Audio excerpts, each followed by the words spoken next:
Today, we're gonna spend an overnight dito sa nakakatakot na kagubatan sa Negros Oriental. Hindi nakakatakot ang gagawin ko, pero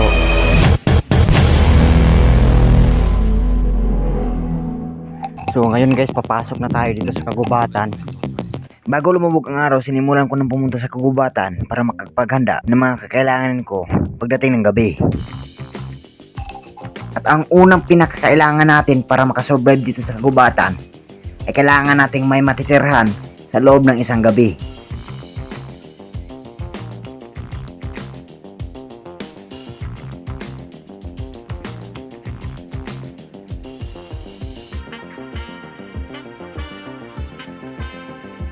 So kumukuha ako nito guys para gawin nating maliit na tahanan ngayong gabi. So kailangan natin to kasi baka umulan, wala tayong masisilungan, kaya kailangan natin itong gamitin. So abangan nyo lang kung ano susunod na mangyari. Let's go!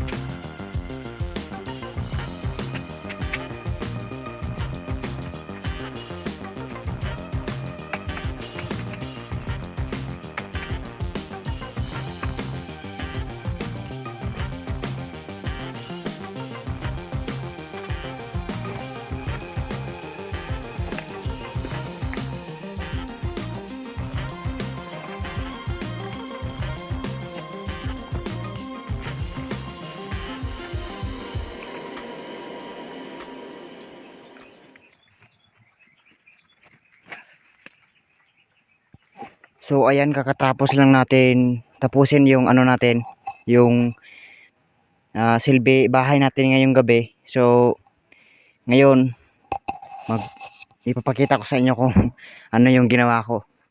Ito yon.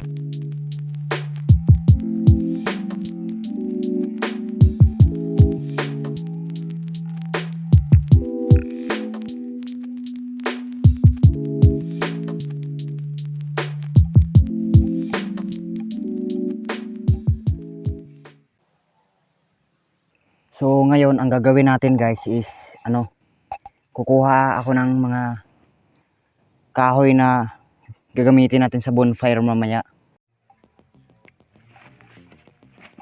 At habang naghihintay akong gumabi ay kailangan ko munang kumuha ng mga kahoy para gamitin ko sa bonfire mamayang gabi.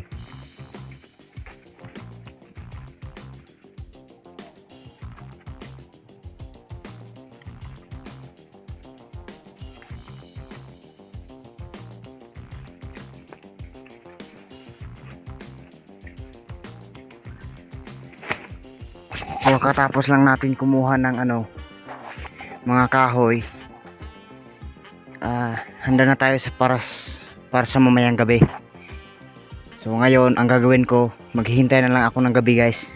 Okay, so mapapansin nyo palagi ako tumitingin dito sa paligid kasi natatakot ako guys.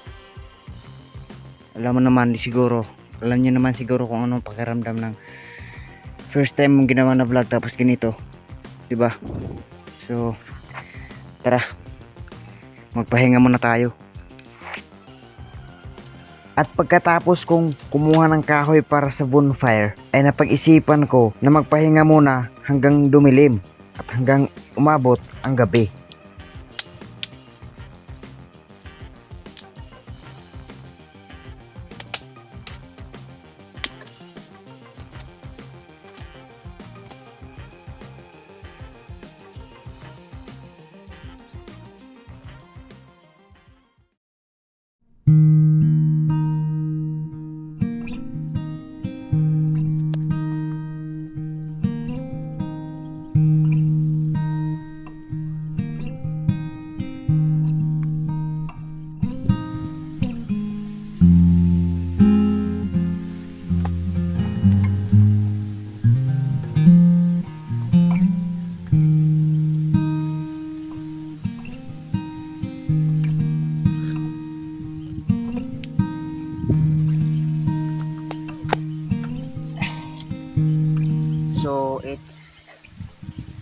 6 o 3 on the evening. So ano na dito guys is ano na, umuulan kaya hindi ako makapagpatuloy sa pag-video ngayon kasi umuulan at mabasa yung camera. So kita-kits na lang bukas guys. At tingnan nyo, lumalakas yung umuulan na talaga guys. Kailangan nating magsilong ng mas ligtas na lugar at hindi tayo pwede dito magstay kasi umuulan. So kita-kits na lang bukas. So good night.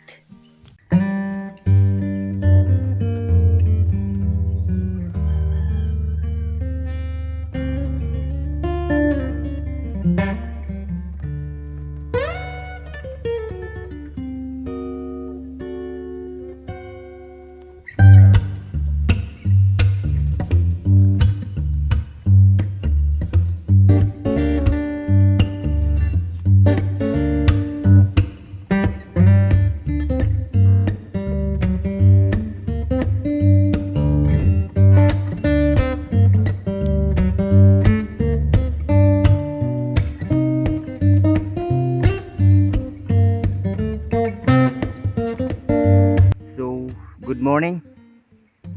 So hindi talaga ako nakatulog dito kagabi guys kasi umulan, kaya bumalik na lang ako ngayon. But mission complete pa rin kasi nakapag-spend tayo ng ilang oras dito kagabi pero hindi naman natin natapos.